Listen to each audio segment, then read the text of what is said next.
but I think it came down and exploded just below the flight deck at the mess deck. And I was looking backwards, and there was a man I knew in my division there running along behind me. And when that bomb hit, he just exploded, you know. So I guess it must have been, almost hit right on top of him. But I suppose it was just fired. I mean, the heat of it just blew him to nothing, you know.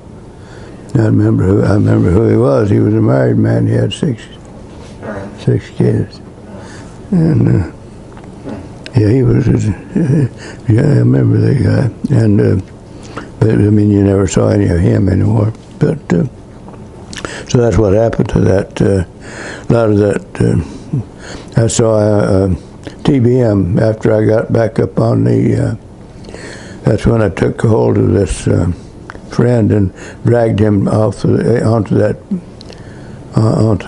sponson and working on him. They pulled a torpedo plane, a TBM, off of the forward elevator and pushed it down right even with where the hatch was. It probably like 30 feet away, and that got in the fire that was already on that hangar deck. They had a guy in the airplane. They always have somebody in when they're pushing it around, and took it off the elevator and pushed it just a few feet from the elevator, and all of a sudden that bomb inside. I don't remember if it was a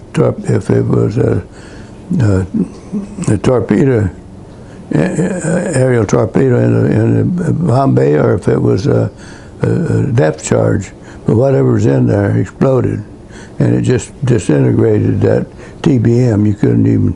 It seemed to me like it just melted in air. You know, it just disappeared. And the man inside. Yeah, yeah, no, and there was a nice man in there that I know. His name was Peterson. He was an AMM second class, and of course he just disappeared. And that's when the man that I was trying to treat for that wound, I'd taken his belt off, the web belt, and that's what they're for. The web belt has that purpose to be able to use it as a tourniquet. I'd never do that before, but I learned that in the Navy. And he, I was down, probably down, either squatted or on my knees, working on him, trying to tighten that belt up. They got a slip thing where you just slip them on and tighten them, you know. And I was doing that, and when that bomb hit here, it scooted him. It was a big blast. I could feel the blast, but it hit and knocked him off into the water, and that's the last I saw of him. And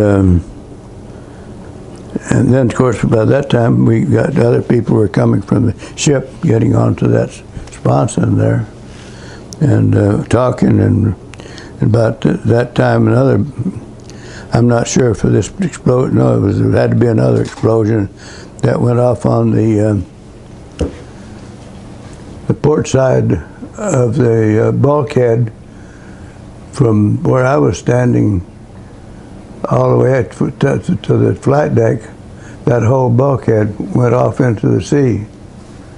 Like there, you see a piece of something going in the sea, but that whole bulkhead. So you were right here. Yeah. So the bulkhead I was that you're talking about is right about here. Yeah. Did it flop into the water? That explosion knocked that whole bulkhead off into the water. This is the starboard side of the ship? Right Yeah, here? yeah. Okay. And the port side's on the left. Yeah. So this bulkhead went right into the water. Yeah. Yeah, great big chunks of it, and you watched it just. Yeah, I saw that go, and you're right here on this and immediately, right here. As I recall, yeah. Sponson, they call it. Yeah, I was down at the door where that light comes out that door, down on the deck of the sponson, Right here. Right there, yeah, I was in there. This is for the camera. This here is a hatchway here, Yeah, and you're right but you there. can see the light from that explosion through the doorway there. Right down, right in here. That's Yeah, right. and that, as far as I was concerned, that's when it started sinking, and she started going down by the stern on the starboard side. It started listing real big, and of course it did.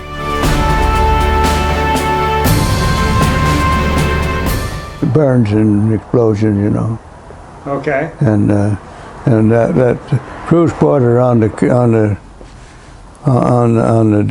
dentist was the next deck down from the first deck down from the top side. And I went down there just to look around to see who I could find, and I found a couple, 2 or 3 of the guys that I knew, and they were in terrible shape. I mean, they'd been in explosions, and one of them, well, 2 of them. One of them was he was just dying. He was coming all up, head was just falling apart, and then the other one had been in a fire, and yeah, it was chief aviation machinist mate. I guess he was probably my boss, and he was sitting on top of like about this high up on a bunk, and he was just moaning. And I think his eyes were gone, and his nose were gone, his ears. So, and he died that night. And we lost, out of the 800, we lost 114 killed, and I think about 500 were wounded. Most everybody got wounded that was on there. Were you wounded at that point? No, the only thing I got was a little, I guess it was a gasoline flame, a drop of gasoline burning on my hand and made a little blister, but that's all I got. I think most of the men were lost on there too. Yeah, Yeah, that's amazing. the memorial down there at the cemetery. I've been there several times, and I think it's some of those memorials are all just covered with big names. So some of them lost just about everybody. Yeah. So I understand that you were a modeler.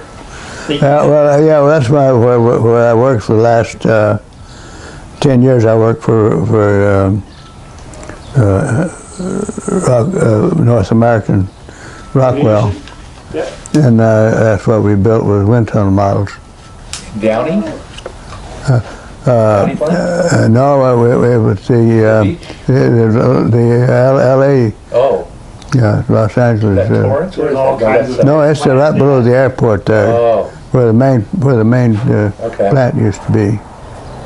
Yeah, building 1 we were in there. What were you building the planes out of? The model planes out of? Oh, it was just different things. Mostly, I think most of them were stainless. Like I worked on a big hydrotel, they call it. And, you know, that's now of course they do that with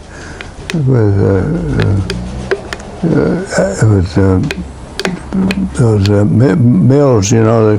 Now, but that hydrotel table was as long as this wide, you know. So some of the models, like we built 10 scale, the B1, we'd be built a 10 scale on that, you know. pretty good sized A model. 10th scale? Yeah, 1/10 scale. Wow. We did a lot of testing on the 10 That's how you scale. did it. Yeah.